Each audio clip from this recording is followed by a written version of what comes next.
السلام عليكم يا أحلى ناس، معاكم فيديو جديد من وصفات اقتصادية. فيديو النهاردة عن المخلل. طبعا طريقة المخلل النهاردة بتقولك وداع لأي طريقة عمل مخلل فاشلة، لأن حرفيا هقولك على كل الأسرار والتريكات والإضافات السحرية اللي هتنجح معاكي المخلل من أول مرة. مش بس كده، ده أنا هخليكي تعمليه بطعم أحسن من بتوع المخلل نفسهم. لو دقتيه بجد هتنسي أي مخلل كلتيه قبل كده. أنا هنا بقى معايا كنت اشتريت كده حزمتين لفت من السوق، وطبعا نضفته كويس قوي، شلت الورق من الأعواد علشان المحشي طبعا بنعمل بيه محشي، ونضفت بقية الصاج كده من الورق اللي فيها علشان ما ينفعش يكون فيها أي ورقة صغيرة حتى، تمام كده.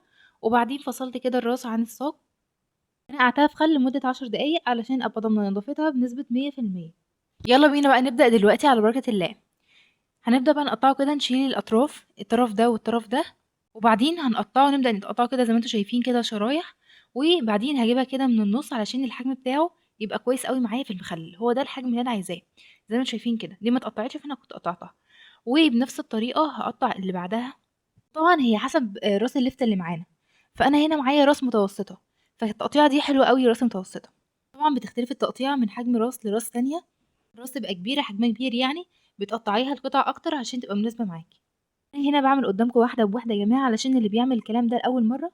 عايزة بقى أقول لكم إن مخلل النهاردة طلع معانا مقرمش وشارب كويس قوي من المحلول، بجد جنان. لسه ما اشتركتيش في القناة، اشتركي في القناة ونورينا بتعليق حلو. كنت عايزة أقول لكم على كام نصيحة كده وانتوا بتختاروا الليفت من السوق أو من السوبر ماركت. أول حاجة الحجم بتاعه بيفرق جدا معانا يا جماعة. يعني أحلى حاجة تشتريها هو الحجم المتوسط، أحسن كتير من الحجم الكبير ده، تمام. وزي ما قلت لكم في التقطيع، فانتوا هتقطعوه التقطيعه اللي انا قطعتها دي علشان لو كبرنا السمك المخلل مش هيتخلل من جوه، فانا عايزه المخلل ياخد المحلول من كل حته، ما يبقاش من جوه مش واخد تخليله، ومن بره بس هو اللي ايه، هو اللي مخلل من جوه، لا لا. انا عايزه ايه الحجم الوسط ده والتقطيعه اللي انا وريتها لكم بالظبط، تمام. هو ده افضل حاجه يعني بالنسبه ليه اللفت بتاعي. هنا بقطع الساق، تقطعيها بالحجم اللي انت بتحبيه او الطول اللي انت شايفاه مناسب. انا بالنسبه لي قطعتها كده التقطيعه اللي انتوا شايفينها كده في الفيديو، تمام. شويه بشويه كده وبدات اقطع فيهم. طبعا الحزمتين زي ما انتوا شايفين مديني كميه محترمه جدا، وهنبنى معاكم البرطمان الكبير اللي شفتوه في اول فيديو ده. انا هنا بقى قطعت كل الكميه، وهدخل بقى هنا على من اهم التركات في الفيديو اللي انا هعمله دلوقتي. هو ايه؟ انا دلوقتي عايزه الحاجه بتاعتي تسرد الميه اللي فيها، فانا بحطها كده في بوله، وبعدين هضيف عليها شوية ملح علشان ما يبقاش فيها مية خالص، تبقى ناشفة يعني، تمام.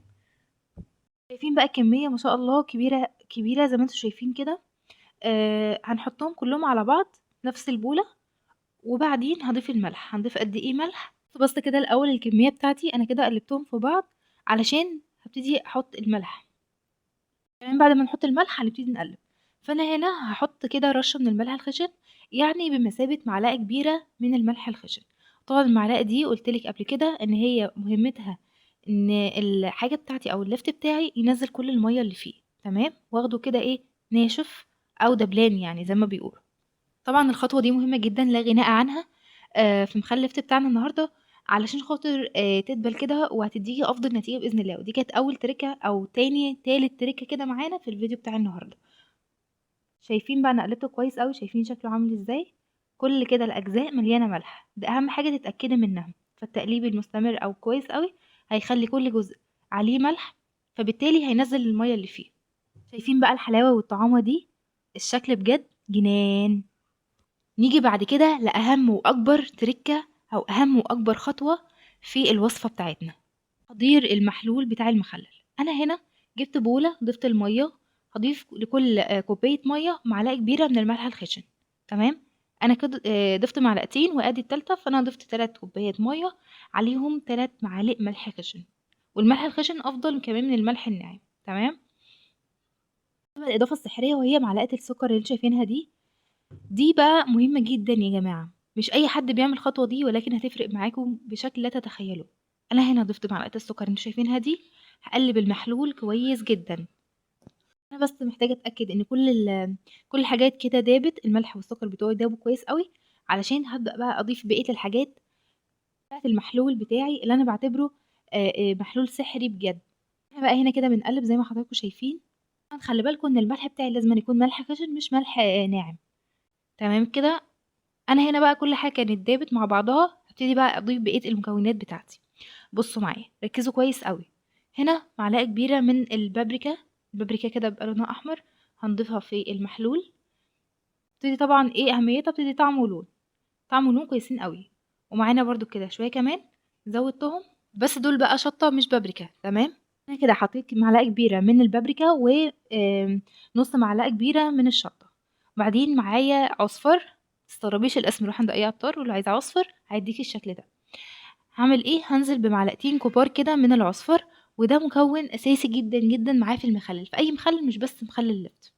انا هنا هستمر بقى في التقليب لحد ما اتاكد برضو ان كل المكونات اختلطت مع بعضها كويس قوي، ودابوا مع بعض كده بشكل متجانس. معرفش أهمية العصفر، فهو بينزّل كوليسترول الضار اللي في الجسم، وبيضبّط ضغط الدم، وكمان بيضبّط صحة الأوعية الدموية والقلب، بينظّم سكر الدم، مضاد التهابات قوي جدًا، ده كمان بيهدّي الأعصاب. أنا بقى كنت نزلت بكوباية كده، بس مش كوباية كبيرة، يعني كوباية صغيرة كده من الخل العضوي، خل التفاح العضوي. أول مرّة تسمعوا الكلام ده، لكن ده كان مكون أساسي جدًا ومهم جدًا، جدًا في نجاح وصفتنا النهارده. أنا هنا خلّصت المحلول بتاعي الحمد لله، هابتدي كده أرُص بشكل عشوائي يا جماعة، مش لازمًا الراس تحت والساق فوق، لأ خالص. نفس التقليبة اللي أنا كنت سايباهم عليها، هاقوم رايحة شايلاهم كده من البولة ومنزّلاهم في البرطمان. طبعًا حجم البرطمان لازمًا يكون مناسب لكمية المخلل اللي عندِك اللي أنتِ هتعمليها. أنا بالنسبة لي كان البرطمان ده كويس أوي. نخلّي بالنا النهارده من كل حاجة قُلناها في المحلول يا جماعة، لإن كل حاجة فعلًا، فعلًا ليها دور في نجاح المخلل بتاعنا. بُصّوا أنا كده خلاص، أنا هنا بقى كنت خلّصت رص الحاجات، هانزل بقى عليهم كده من فوق بالمحلول زي ما أنتم شايفين، شايفين بقى لونه الأصفر عامل شغل جامد جدًا. كمية المحلول طبعًا تغطي، بُصّوا يعني يا دوبك كده على قدّها، يعني لو ضغطتِ ضغطة كده بإيدِك هتلاقيها يا دوبك مغطية الإيه، المخلل كده بالشكل اللي أنتم شايفينه ده. طبعًا لازمًا المخلل بتاعِك يبقى مكبوس كويس، ما يبقاش فيه حاجة يعني عايمة على الوش كده، بحيث إن هو كلّه يبقى مغمور في المحلول اللي إحنا عملناه. شايفين بقى شكله عامل إزاي؟ طبعًا أنتِ هتحطيه عندِك بقى في المطبخ في أي مكان، وتسيبيه لحد ما يتخلّل معاكِ، بتخشي بس تدوقيه كده تشوفي تمام والّا مش تمام. وصلتِ معايا لحد هنا في الفيديو؟ أكيد الفيديو عجبِك، اعملي لايك واشتركي في القناة، وسلام.